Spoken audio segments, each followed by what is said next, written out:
আমরা বিভিন্ন কাজে ব্যস্ত আছি এখন। ইনেট টু সিভিল পাওয়ারের কাজে, দেশের শান্তি শৃঙ্খলা রক্ষার কাজে আমরা ব্যস্ত। দেশ ও জাতির জন্য এই কাজটা আমাদের করে যেতে হবে।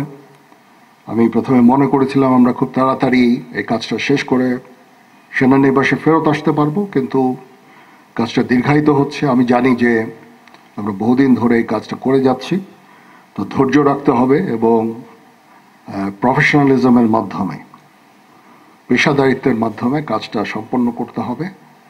দেশ এবং জাতি তোমাদের এই তোমাদের এই এই সার্ভিসটা তাদের জন্য অত্যন্ত গুরুত্বপূর্ণ।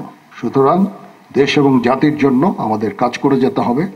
যতদিন না আমরা একটা নির্বাচিত সরকার পেয়ে যাই এবং দেশ একটা শান্তি শৃঙ্খলার মধ্যে আসে, আমাদের এই কাজটা করে যেতে হবে। ততদিন পর্যন্ত ধৈর্যের সাথে এই কাজটা করে যেতে হবে। ডিপ্লয়মেন্ট থাকার সময় এই উচ্ছৃঙ্খল কাজগুলো করা যাবে না, এদিকে আমাদের নজর রাখতে হবে কোনো ধরনের উচ্ছৃঙ্খল কাজ যেন না হয়। বল প্রয়োগ করা যাবে না। মাঝে মাঝে এই কাজগুলো করতে যে কিছু বল প্রয়োগ হয়ে যায়, সেগুলো যথাসম্ভব বল প্রয়োগ করতে গেলেও অত্যন্ত একেবারে প্রপোর্শনেট যেন হয়, এবং যত কম বল প্রয়োগের মাধ্যমে কাজগুলো করা যায় ততই ভালো।